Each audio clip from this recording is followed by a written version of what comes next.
मैं brand सोडिया consultancy से दीपक कुमार। आज मैं बात करूंगा स्कूल मैनेजमेंट सॉफ्टवेयर के बारे में और हम यह देखेंगे स्कूल मैनेजमेंट सॉफ्टवेयर के फी कलेक्शन मॉड्यूल्स के बारे में विस्तृत जानकारी लेंगे। देखते हैं हम फी कलेक्शन मॉड्यूल में हमारे पास क्या क्या सब मॉड्यूल्स देखने को मिलता है। तो फी कलेक्शन मॉड्यूल में हम देख पा रहे हैं कि हमारे पास कलेक्ट फी मॉड्यूल्स है, सर्च फी पेमेंट्स है, सर्च ड्यू फी मॉड्यूल्स है, फी मास्टर्स है, फी ग्रुप्स है, फी का टाइप्स दिया हुआ है, फी डिस्काउंट्स मॉड्यूल है, फी कैरी फॉरवर्ड मॉड्यूल्स है, फी रिमाइंडर मॉड्यूल्स है। हम सबसे पहले फी टाइप्स बनाते हैं कि हमारे विद्यालय में किस किस टाइप्स का फ़ी होता है। फ़ी टाइप्स में मान लीजिए हमारे पास होता है जनवरी। फ़ी टाइप में होता है हमारे पास जनवरी मंथ का फीस, जनवरी मंथ फी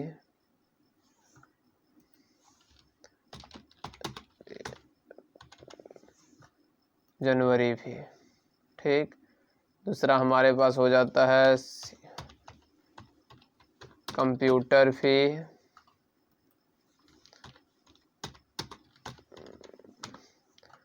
इसका फी कोड टाइप करेंगे। इसके बाद हमको बनाना है फी ग्रुप। फी ग्रुप में हम क्या बना सकते हैं? फी ग्रुप में हम यह बना सकते हैं फर्स्ट CL क्लास फी। ठीक, इनका यदि चाहें तो आप डिस्क्रिप्शन भी दे सकते हैं। जैसे हमने बना लिया फर्स्ट क्लास फी, एक और बना लेते हैं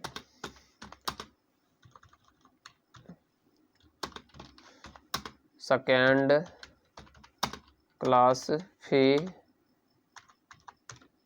सेकेंड क्लास फी।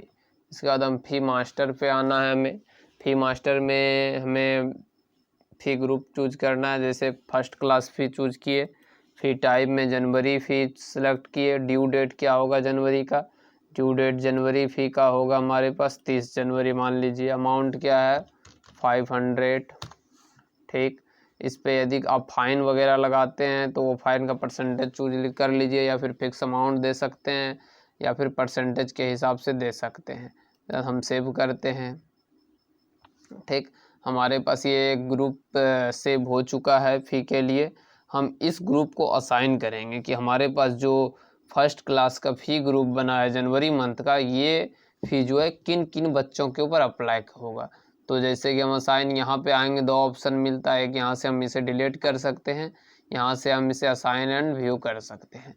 जैसे असाइन पाए तो हम क्लास सेलेक्ट करेंगे फर्स्ट, सेक्शन आपको सेलेक्ट करना है तो कर सकते हैं, नहीं तो क्लास वाइज सेलेक्ट करके आप सर्च कर लेंगे तो फर्स्ट क्लास में जो जो भी बच्चे हैं उन सब का डिटेल्स आपके पास आ जाएगा। हमें अभी नो रिकॉर्ड फाउंड दिखा रहा है। इसका रीज़न ये है क्योंकि हमने पिछले वीडियो में एक बच्चे को डिसेबल कर दिया था, जिस वजह से हमारे पास अभी कोई बच्चे देखने को नहीं मिल रहा है। तो हमें सबसे पहले उस बच्चे को इनेबल करना होगा। जैसे हम इनेबल करते हैं उस बच्चे को,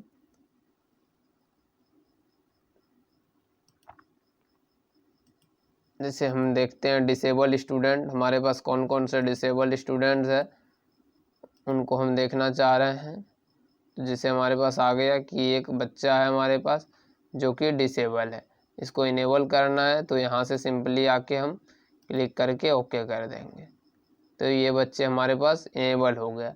अब हम फी मॉड्यूल्स में आके हम इस बच्चे के ऊपर फ़ी को असाइन कर सकते हैं। जैसे हम फी मास्टर में आए तो फी मास्टर में आने के बाद हम यहाँ से देखेंगे असाइन एंड व्यू करेंगे, क्लास सेलेक्ट करेंगे फर्स्ट, सर्च, तो हमारे पास ये बच्चा आ गया दीपक कुमार नाम करके।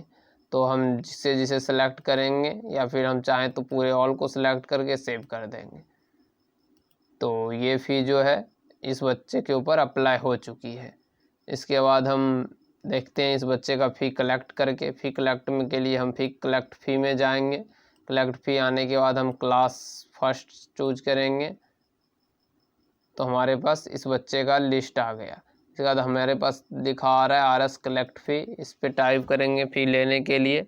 तो हम दो तीन तरह से हम फ़ी को ले सकते हैं। एक तो यहाँ से हम टिक करके, दो तीन तरह का यदि फ़ी है तो हम टिक करके ले सकते हैं। देखिए हमारे पास इसमें आ गया कि ये पूरा फ़ी का डिटेल्स आ गया कि इसका सारा इतना फ़ी बकाया है, यहाँ पे अनपेड दिखा दिया। दूसरी बात ध्यान देने वाली बात ये है कि यहाँ पे ड्यू डेट 30 तारीख है और आज हो रही है 21 तारीख, यानी कि इसका ड्यू डेट पार हो गया। यदि जैसे ही किसी बच्चे का ड्यू डेट पार होगा तो इसको वह रेड कलर से रंग देगा, जिससे कि आपको आसानी होगी ये जानने में कि इसका ये ड्यू डेट क्रॉस कर चुका है। मान लीजिए कि इस बच्चे का यदि हमें फ़ी जमा लेना है तो हम यहाँ प्लस आइकॉन्स पे आएंगे। प्लस आइकॉन आने के पास हमारे पास सारा लिस्ट आ जाएगा। जैसे 500 इनका है, मान लीजिए कि ये बच्चा हमें 500 ना दे के 200 रुपये दे रहे हैं, डिस्काउंट वगैरह देते हैं तो वो अप्लाई कर सकते हैं। पेमेंट मोड क्या है, इनका कैश है तो RS कलेक्ट करेंगे तो इनका 200 रुपया जमा हो गया। 200 रुपया जमा होने के साथ साथ आप ये देख पा रहे हो कि यहाँ पे एक पेमेंट ID जनरेट हो गया है। इस ID के ऊपर जाने से हमें ये दिखाएगा कि इस फ़ी को किसने लिया है। जैसे कि लिखा आ रहा है कलेक्ट बाय सुपर एडमिन। यदि आप कोई अकाउंटेंट वगैरह काम करता है तो यदि कोई अकाउंटेंट वगैरह इस फ़ी को लेता है तो आपको ये आसानी होगी जानने में कि किसने इस फ़ी को कलेक्ट किया था। यदि हम इनका प्रिंट आउट लेना चाहें तो यहाँ पे आएंगे सिंपली, तो हमारे पास इसका पूरा प्रिंट प्रीव्यू आ जाएगा। जैसे ये पूरा प्रिंट प्रीव्यू आ गया, हम चाहें तो इनको पूरा प्रिंट ले सकते हैं,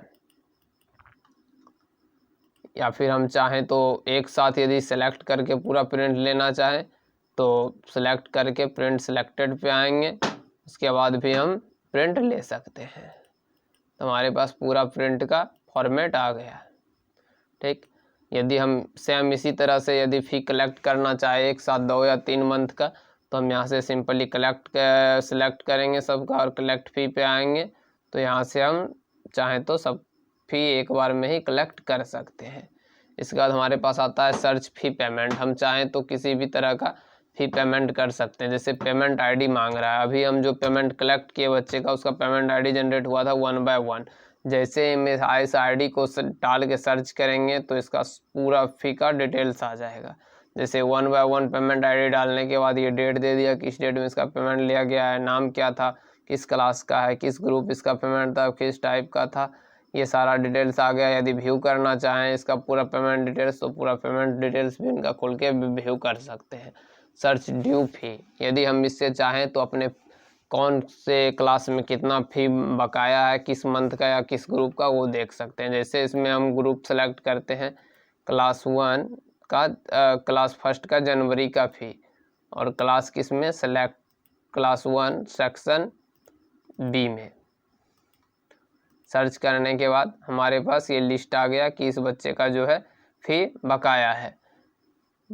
साथ में सबसे नीचे हम 2 ऑप्शन और छूट गया था जिसे हम देख लेते हैं। एक फ़ी डिस्काउंट है, यदि हम किसी भी तरह का डिस्काउंट अप्लाई करते हैं तो ये भी हम डिस्काउंट के लिए बना सकते हैं, और जिससे कि हमें आसानी होगी कि किस किस कैटेगरी में कितना डिस्काउंट है। जैसे हम नाम पूछ रहा है तो फ़ी डिस्काउंट नाम डाल दिए, poor discount code, poor amount कितना होगा 100 रुपये, इसे हम सेव कर देंगे। तो जैसे ही आप इस ग्रुप को सिलेक्ट करेंगे ऑटोमेटिक 100 रुपये वो आपका कम हो जाएगा। यदि आप चाह रहे हैं कि एक ही बार में जो भी स्टूडेंट है उनको हम असाइन कर दें इस फ़ी को, तो यहाँ से आप उनको असाइन भी कर सकते हैं इस फ़ी को। देख लीजिए, यदि हम सेव कर दें तो इस बच्चे के ऊपर ये डिस्काउंट अप्लाई हो गया। जब भी इसका फ़ी कटेगा तो 100 रुपये ऑटोमेटिक इसको डिस्काउंट अप्लाई हो जाएगा। दूसरा मॉड्यूल्स आता है हमारे पास फ़ी कैरी फॉरवर्ड का।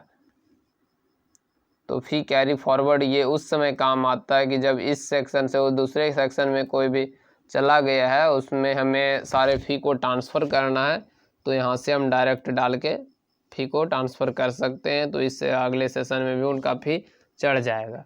दूसरा हमारे पास यहाँ आता है फ़ी रिमाइंडर। हम चाहें तो अपने फ़ी रिमाइंडर को भी मैनेज कर सकते हैं। जैसे ये पूछ रहा है कितने दिन पहले आपको रिमाइंडर देना है ड्यू डेट का, कितने दिन बाद में देना है, तो ये सब आप अपने हिसाब से मैनेज करके सेव वगैरह कर सकते हैं और डेट वगैरह दे सकते हैं, जो भी आपका सहूलियत हो। तो आज की वीडियो में बस इतना ही।